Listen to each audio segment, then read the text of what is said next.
ஒன்று விஷயம் நல்லா புரிஞ்சுக்கோங்க, நல்லா படிங்க, நல்ல கெரியர்ஸ் சூஸ் பண்ணுங்க, வேலைக்கு போங்க. உங்கள் மனசுக்கு ஓரளவுக்கு நம்ம நல்லா சம்பாதிக்கிறோம், நம்ம அப்பா அம்மாவுடைய பேர்டனை ஓரளவுக்கு குறைத்திருக்கிறோம் அப்படின்ற போது உங்கள் வாழ்க்கையை நீங்கள் முடிவு செய்து கொள்ளலாம், உங்கள் வாழ்க்கை துணையை நீங்கள் முடிவு செய்து கொள்ளலாம்.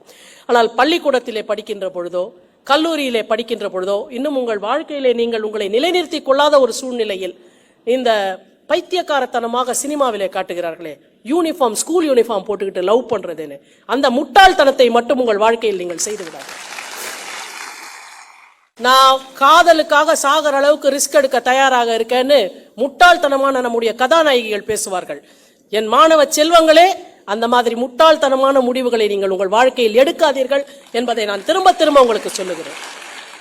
உண்மையான காதல் என்ன தெரியுங்களா? உண்மையான காதலுக்கு நான் ஒரு உதாரணம் சொல்லுகிறேன். விக்ரம் பாத்ரா என்ற ஒருவர், அவருடைய பயோகிராஃபி அடுத்த வருஷம் வரதா இருக்குது, பிலிமா வரதா இருக்குது. தயவுசெய்து அந்த மாதிரி படங்கள் போய் பாருங்க. விக்ரம் பாத்ரா என்ற ஒருவர் ராணுவத்தில் இருக்காரு. அவர் ஒரு பெண்ணை காதலிக்கிறார். அந்த பெண் வீட்டில் ராணுவ வீரனுக்கு போய் நான் பெண் கொடுக்க மாட்டேன்னு அவங்க அப்பா அம்மா கொஞ்சம் அவங்களுக்கு விருப்பம் இல்லை. அதில் அவங்க அப்பா அம்மாட்ட பேசுறதுக்காக வராரு ஊருக்கு. பெட்டியை வைக்கிறாரு. கார்கில் போருக்கு திரும்ப வர வேண்டும்னு அவருக்கு டெலிகிராம் வந்துடுது. அவர் என்ன சொல்றாரு அந்த பெண்கிட்ட, நான் திருப்பி போயிட்டு நான் உங்கள்கிட்ட பேசுறேன், உங்க அப்பா அம்மாட்ட பேசுறேன்ட்டு அப்படியே புறப்பட்டு போறார். போன அந்த வீரர் தன்னோடு இருந்த 12 பேரை காப்பாற்றி விட்டு பாகிஸ்தானிய பங்கர்ல இருக்கக்கூடியவர்கள் மீது குண்டு சுடுகிறார். அவருக்கு முன்னாடி ஒரு ராணுவ வீரர் போக ஆசைப்படுறாரு. அவரை பின்னுக்கு தள்ளிட்டு, உனக்கு குழந்தைங்க இருக்கு, நீ பின்னாடி போ, நான் முதல்ல போறேன்னு சொல்லி அவர் போறார். இந்த பேச்சை முடிச்சு அவர் போறதுக்குள்ள அவர் மேல குண்டு மழை பாய்கிறது. அப்ப அவர் சொன்ன வார்த்தை தாங்க, நீ இப்ப என் மேல குண்டு மழை பொழிஞ்சிட்டல, இன்னும் பொழிடா, இன்னும் பொழிடா, என் மனசு இன்னும் அதை கேட்குது, நான் வீரமாக எடுத்துக்கொள்வேன் என்று சொல்வதற்குத்தான் அவர் சொன்னது. ஏ தில் மாங்கே போர்றது நீங்க நினைச்ச மாதிரி ஒரு ஃபேண்டா அட்வர்டைஸ்மெண்ட்ல வந்த வாசகம் அல்ல, ஒரு பெப்சி அட்வர்டைஸ்மெண்ட்ல வந்த ஒரு வாசகம் அல்ல.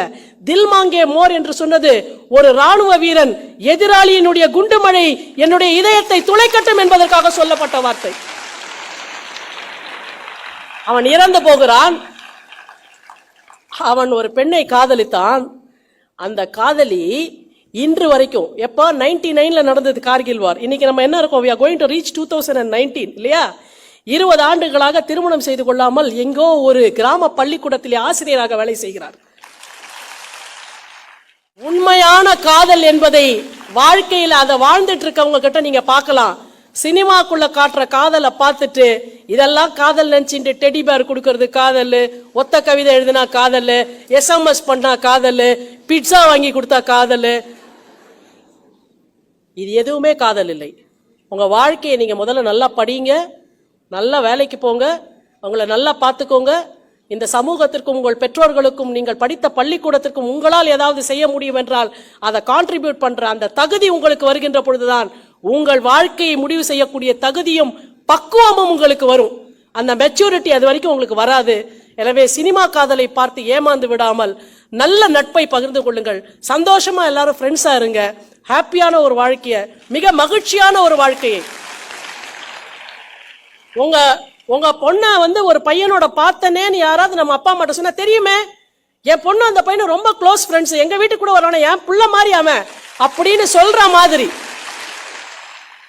உங்க பையனை ஒரு பொண்ணோட பார்த்து நல்லா தெரியுமே, அவங்க சூப்பர் ஃப்ரெண்ட்ஸ், அவனுக்கே ஒரு தங்கச்சியே இல்லையா, அதனால இவ்வளவுதான் கொட்டிக்கிட்டே இருப்பான். இப்ப பாத்தீங்க எங்க வீட்டுல வளர்ற குழந்தைங்க சார்னு அடுத்தவங்க கோல் சொன்னாக்கா நம்ம அப்பா அம்மா கவலைப்படாமல் இருக்கக்கூடிய நட்பானதாக நம்முடைய நட்பு இருக்க வேண்டும் என்பதிலே நீங்கள் கவனமாக இருந்தீர்கள் என்றால் எல்லா பெற்றோர்களுக்கும் அது மகிழ்ச்சியையும் மனநிறைவையும் தரக்கூடிய வாழ்க்கையாக இருக்கும் என்பதை